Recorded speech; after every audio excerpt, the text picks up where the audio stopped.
Welcome back to Trailblazing Women Veterans, a podcast series that shares the stories of women veterans and their contributions to American military history. I'm Ashley Garbolja, the OG Tango Alpha Lima podcast host. I am joined here today with the only, the one and only, the Jeff Stouffer, boom, our Media and Communications Division Director at the National Headquarters in Indianapolis. Jeff, thanks for being here.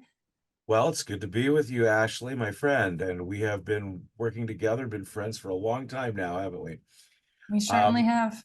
yes. I just wanted to mention to our listeners that in honor of Women's History Month this March, we've designated the middle of each week as Military Women Wednesday. And that's the day we're going to bring remarkable stories of service, sacrifice, and strength that span our nation's history.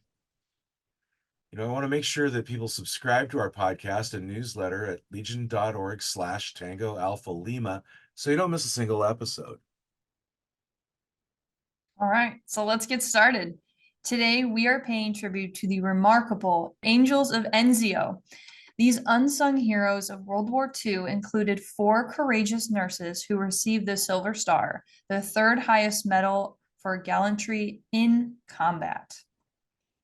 Yeah, it's a very important medal. And previous to World War II, they called it the Citation Star, and it was awarded to some earlier women in World War I. But in World War II, it was named the Silver Star, and it's important to remember this because the Silver Star was not awarded to another woman after World War II until the global war on terrorism. So it took that long. It's a rare and honorable medal. World War II was truly a transformative era for women in the military. They served in all kinds of capacities, including, of course, the Women's Army Corps, the WACs, and then there were the Waves and the WASPs. Women filled all kinds of essential needs in administration, logistics, and indeed flying military aircraft, significantly expanding their contributions to the war effort. Yet, and one of the bloodiest conflicts in human history, which was World War II, this war created one significant, serious need for nurses, both close to the front lines and across the United States. The shortage was a thing, and it was a big, terrible problem. In July of 1944, the U.S. Army recognized the contributions of military service, military nurses, and they granted them full commissions, retirement benefits, equal pay, education, and healthcare benefits. It was a major breakthrough. But during World War II, when nurses with specialized skills like combat anesthesia and psychiatric care were in short supply, not only in the military but all over the country, the women of the U.S. Army Nurse Corps stepped up. It's incredible to think about what a jump we've made even since our last episode, right? Dr. Mary Edward Walker's up there, like tear in her eye, like staring down in admiration and awe of some of the things that we hop and skip through to World War II. And yes, we'll go back and we'll visit other important in times in service of American military history, but such an amazing jump and such a unique war in itself, right? The fact that we've had 2 great wars and majority of the people in the first Great War lived for the second Great War. It's just a fascinating time to be alive. And what's interesting is, so as we dive into the Angels of Anzio, the surprise Allied invasion of Anzio, Italy, on January 22nd, 1944, was a critical operation to speed up the northward advance against Germans. The invasion initially saw a low casualty rate, defying expectations. However, the situation, Murphy's Law, as you can imagine, quickly escalated as the Germans retaliated. Anzio became known as Hell's Half Acre due to its perilous location with no safe rear area. Medical units, maintenance, and ammo dumps were all dangerously close to the front lines. The bombardment was relentless, and air raids and shelling taking a severe toll on medical facilities. It was on Hell's Half Acre that the heroic actions of 4 nurses made them known as the Angels of Anzio. First Lieutenant Mary Roberts, chief nurse of the operating room, who kept surgical theaters operational despite constant enemy fire. Mary Roberts served as the chief nurse of the operating room, and in that role, it placed her at the forefront of medical care in the battlefield. Her leadership was pivotal in keeping 3 surgical theaters working despite constant enemy fire. This meant that critical surgeries could be performed promptly, increasing the chances of saving lives. And you have to remember that Anzio occurs on this beach, the strip of a beach, and it was an amphibious invasion, just like the Normandy invasion. But when they got to the beach, it was a front without a rear, famously, they said, because there was no place for any support operations. So everybody in medical and maintenance and auto and all the things that were basically generally in the rear of a combat operation were right there on the front. There was no being out of combat at Anzio. So Mary Roberts, her unwavering composure and dedication to duty became a source of inspiration for her fellow nurses and for the soldiers that she cared for. She literally saved the lives of I think about 42 of her patients who were in that field hospital, who had to be moved and cared for while the shelling continued.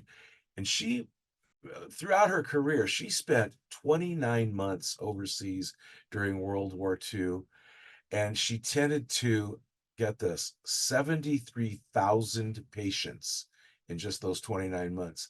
And that's a testament to her tireless dedication. After she got done with wartime service, she continued to serve veterans, and she worked at for over 30 years at a VA hospital in Dallas, continuing to demonstrate her commitment to the veterans and those who had served in the military. You know, was a very humble and unassuming woman veteran, and she later described her feelings in the Dallas Morning News. You know, you could say I was fearful, but I wasn't scared. There were so many soldiers who were depending on you.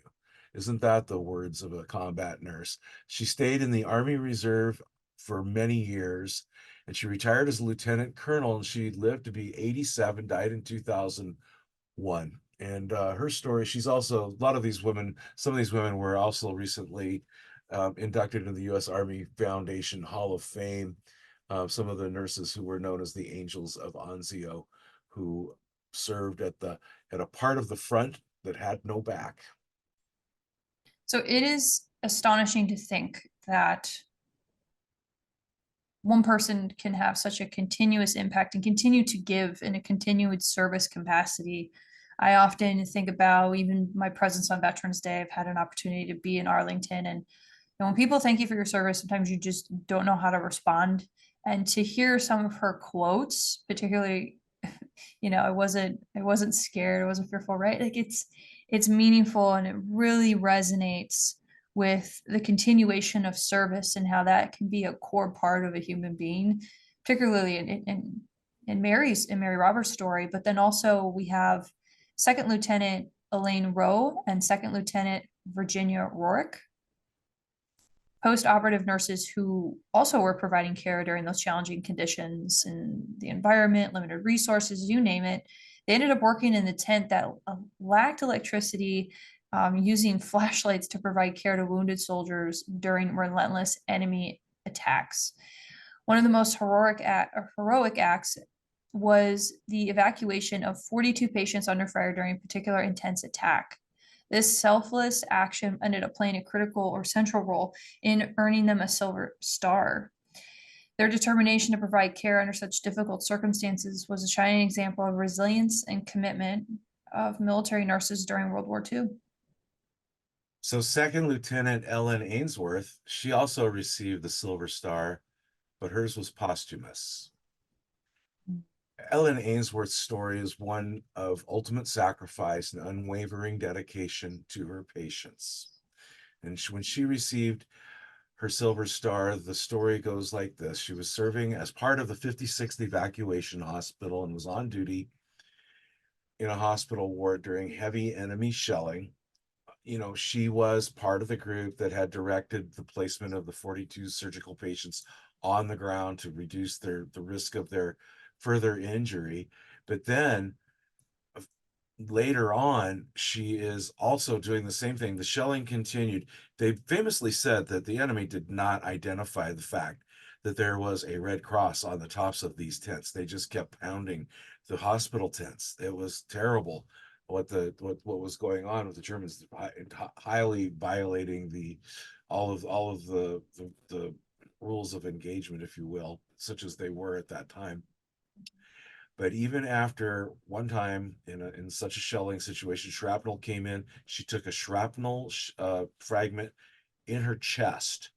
She was hit in her chest, and she continued to work, gradually losing blood, trying to serve those surviving soldiers who were on the ground at Anzio for another 6 days before she simply keeled over and died. That was the cost of her service came first. She had been wounded, hit, and was mortally wounded, continued to care for her patients right up until the minute that she died. Remarkable courage and devotion to duty. Ellen Ainsworth's sacrifice made her the only woman from Wisconsin to die by enemy attack during World War II. Wow. It's amazing to think that these four heroic nurses, Mary Roberts, Elaine Roe, Virginia Rourke, and Ellen Ainsworth, not only displayed exceptional courage, but resilience during the chaos of World War II. And they played vital roles in saving countless lives. And in Ellen's case, you know, the ultimate sacrifice. Their legacy serves as a powerful reminder of what extraordinary contributions of women in the military have made, and their stories that continue to inspire generations of nurses and soldiers who would follow in their footsteps. You know, Mary Roberts, with her fearless leadership, you know, cared for tens of thousands of patients in nearly 30 months of combat duty. Elaine Roe and Virginia Rourke, just with their resilience, working without electricity, caring for patients using flashlights. They get this, and of course, Ellen Ainsworth's ultimate sacrifice and her unwavering devotion to her patients. They really became symbols of bravery and commitment among a group of, you know, I think it's important to note that about 60,000 women served in the U.S. Army Nurse Corps during World War II under combat conditions. It's a big number. The war that reshaped global order and led to the founding of the United Nations. Fun fact, everybody. But that being said, in recognition of their bravery, these nurses became the first women to receive the Silver Star. It's a big deal, big deal. The story of the Angels of Anzio is a testament to their unwavering commitment to duty in the face of extreme danger.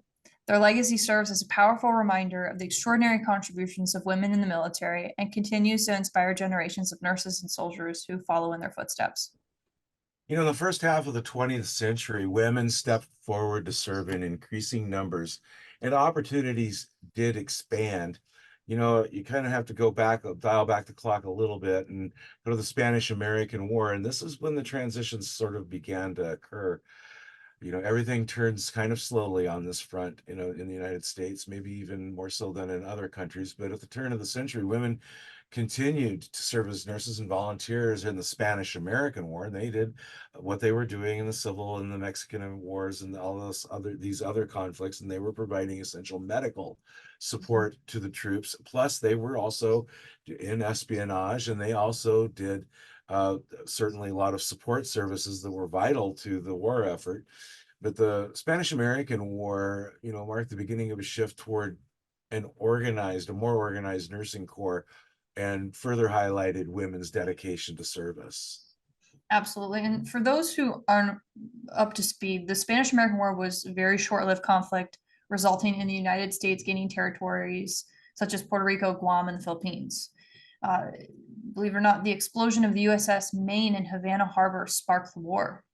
Fun fact, everybody. But the Spanish American War had, Jeff, as you mentioned, all of these women who are continuing in exponential numbers of women who are organizing and volunteering, again, in all volunteer capacity. And one of those women was Esther Hasson, Esther Hasson played a significant role in the establishment of the Navy Nurses Corps during the Spanish-American War. She served as the first superintendent of the Navy Nurse Corps and was instrumental in organizing and coordinating the nurses services provided by Navy nurses during that conflict.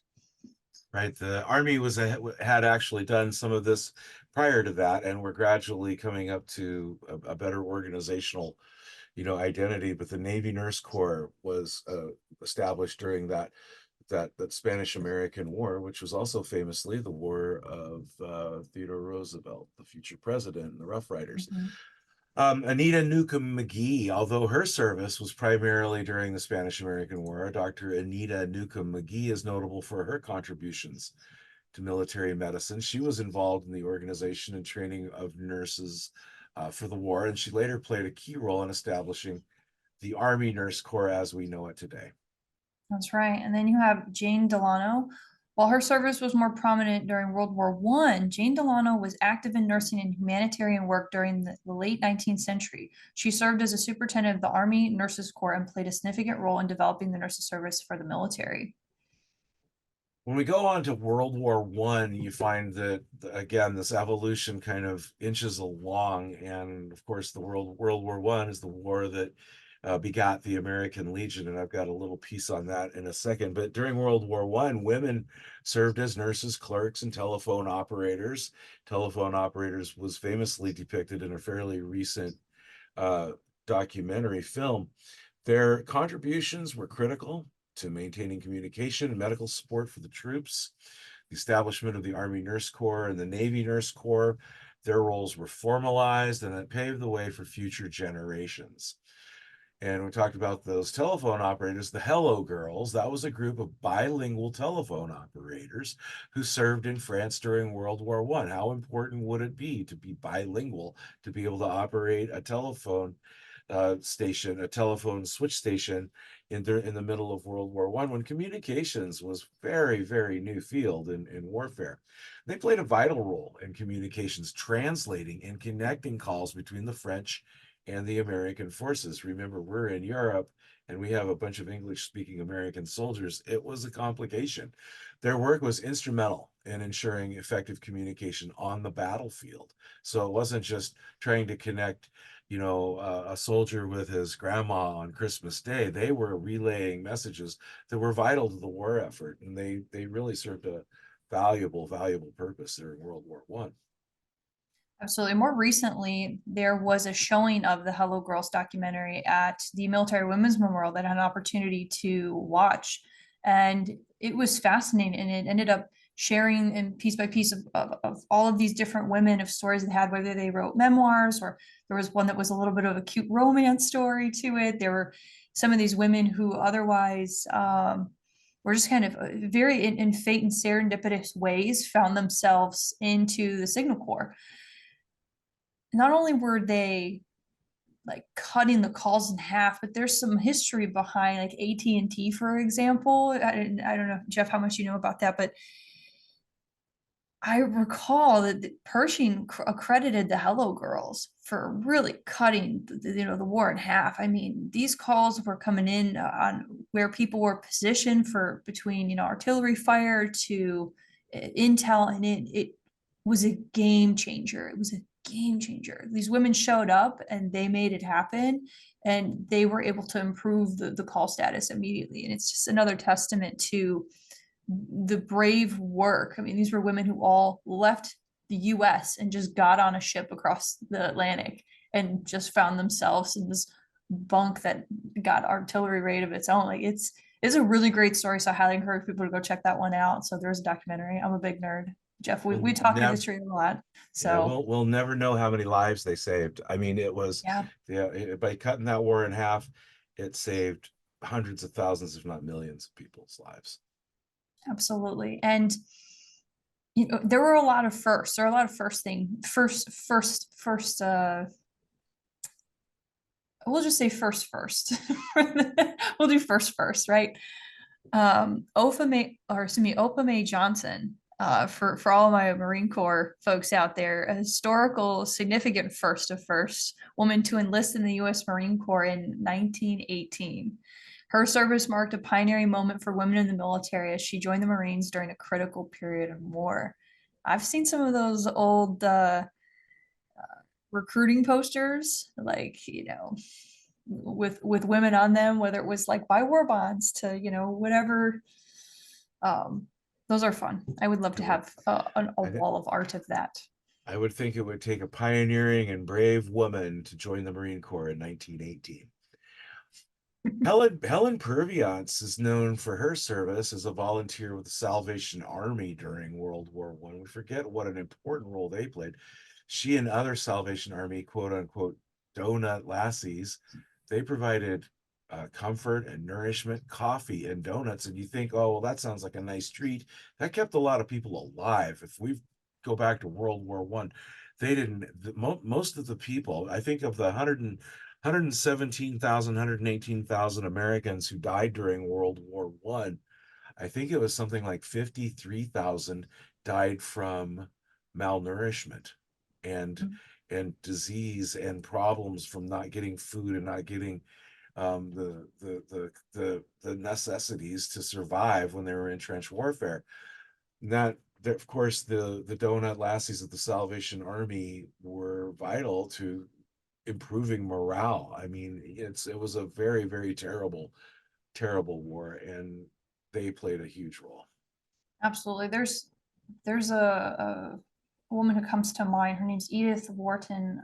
She was not a veteran herself, but she was actively involved in humanitarian efforts during World War One. And I mention this as a notable mention because she was someone who organized and led relief efforts in France, providing aid to refugees and supporting the war's wounded and displaced. World War One, there were a lot of people displaced during that war. I mean, you're between Allied and Central powers, and Every, it's remarkable the movement of people people afterward. forget people forget or don't understand how many NGOs were involved with World War One. The YWCA, the Young Women's Christian Association, had a big footprint in Europe during World War Two or World War One, and Brigadier General Theodore Roosevelt Jr., his wife was actually one of those volunteers who was serving in World War One while her husband was off fighting in some of the biggest battles of World War One, and that's kind of a throwback in a way back to the Revolution, where when if you weren't with weapon tracking down the enemy, you were in an important support role that was keeping people alive and serving as well. So those quote unquote non-governmental organizations were hugely vital during that war, and they continue to be. Absolutely. And it's again, you look at this volunteerism, this patriotic sense of duty and self and preserving values, right? And it makes me, think of another first of first, if you will, and that was Loretta Perfectus Walsh. She made history becoming the first woman to enlist in the U.S. Navy during World War One too. She ended up serving as a yeoman, female yeoman, and paved the way for future generations of women in the Navy. So it's just kind of like closing the loop here, right? You got Marine and Navy first of women who are like raising right hand, send me, let's do this. You've got these NGOs that are popping up to serve the need and the people during displacement and unknowns. Right. And it's interesting because I'm glad you bring up the yeomans of the Navy, because when the American Legion was founded in 1919, one of the first resolutions that they passed was to grant all women who served in these in the services and connected to the services during World War One, full benefits as veterans and full recognition as veterans. And the Legion famously was allowed women to A, join, B, lead American Legion posts a year plus before women had the right to vote. That said, in the Department of New York, the American Legion's Department of New York, there is when you look back through the history books on the Department of New York, there were a bunch of American Legion posts, women only American Legion posts that were built on these yeomans, these Navy yeomans. So Navy yeomen, Navy veterans, female Navy veterans, nurses, they were coming back to the United States and they were given the same recognition as veterans as were their men, um, as were the men from World War One. Of course, it was a different world and a different society, but that was a kind of a breakthrough moment. And I remember these yeoman posts of the American Legion in the Department of New York from my earlier reading. You're like you're just fun, full, you're like a Snapple fact, Jeff. Like sometimes I forget how long you've been writing for the American Legion. I know you've had a unique opportunity to both travel and tell stories of our legionnaires, our veterans, and there's so many beautiful stories that are not written, and you've given a lot of voice over the years to folks. So I just want to commend you for that, It's particularly as fun. we're on our history nerd trains here. These stories are fun to resurrect. So anyway, with expanded roles available for women, the number of those who served with distinction also grew exponentially. You know, you talk about Elaine Harmon during World War II. She was a member of the Women Air Force Service Pilots, the WASPs, during World War II. And she posthumously gained recognition for advocating for the burial rights of female pilots at Arlington National Cemetery.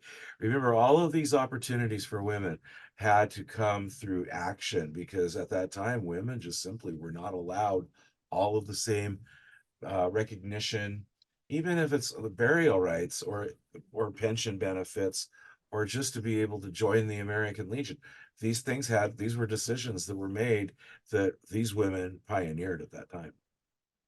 It's amazing to think that in the regular Tango Off Lima run of show, we've interviewed Elaine's granddaughter, and that legislation has since passed, allowing the burial rights to female pilots in Arlington National Cemetery, and that opened up an entire wave of other policy considerations throughout the Department of Defense, burial, VA.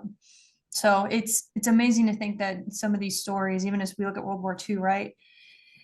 Um, entering based on the attack of Pearl Harbor, and then ending in the drop of the atomic bombs on Hiroshima and Nagasaki. It's such a start and finish, and then you have all of these individuals in between who are flying, who are in support and administrative roles. And when you look at women who took the skies as aviators during World War II, Jacqueline Cochran, Nancy Harkness Love, and there's it's Cornelia Fort, were all pioneers in establishing the WASP, which are the Women Air Force Service Pilot Program. There's also Hazel Ying Li, was one of the first Chinese American women to fly in the U.S. military as a WASP. So it's extraordinary to me, the start and finish. And it's one of the great acronyms in history, isn't it? Mm-hmm. So Ruth Streeter was the first woman to attain the rank of Rear Admiral in the Navy. She played a significant role in the WAVES, Women Accepted for Voluntary Emergency Service program during World War II. I think that they began to, accepted for emergency service. This was very much like the nurses who were accepted for emergency service. They needed these women. These women were needed in World War II, and these women stepped up. Absolutely. I know we're hitting all the acronyms for all the women's groups, but one that comes to mind is Lieutenant Colonel Charity Adams Early, the first African American woman to become an officer in the Women's Army Corps, the WAC. She served as a commanding officer of the 1st Battalion of African American WACs to serve overseas during World War II. It kind of makes me wonder, why didn't the military continue to come up with such great acronyms? WASPs and waves and whacks. I mean, who wants a wasp or a wave or a whack to get them?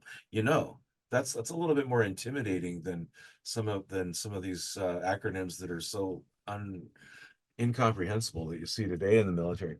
But you know what? You can read all about it. You can check out our show notes and learn about the Angels of Anzio. Lots of good pieces there. We've got one from the Texas State Historical Society, an entry about Mary Roberts and Ellen Ainsworth's story of heroism is also detailed in our is with a link, as well as the U.S. Army Center of Military History, their entry about the Angels of Anzio. But we'll have links. We've got links on our in our story notes or our show notes. Hope you'll take a chance to take a look at those and see other articles about these heroic, historic, trailblazing women. Much appreciated. I love some good show notes. And as we kind of wrap all this up, it's just so important to remember and honor the sacrifice and courage of the Angels of Anzio, serving as a powerful reminder and invaluable role that women played in military throughout history. These pioneers blazed a trail for generations of nurses who followed in their footsteps. And we stand amongst and on the shoulders of giants. There were women that came before in those support roles in all of the areas of service we've covered thus far. And it's led to this amazing pivotal moment of breaking glass ceilings. And even with all the fun acronyms and all of the groups, it's a way for us to continue to pave the way forward. So I want to say thank you to all for joining us today. Don't forget to subscribe, rate, and share this podcast to honor the trailblazers who have shaped history.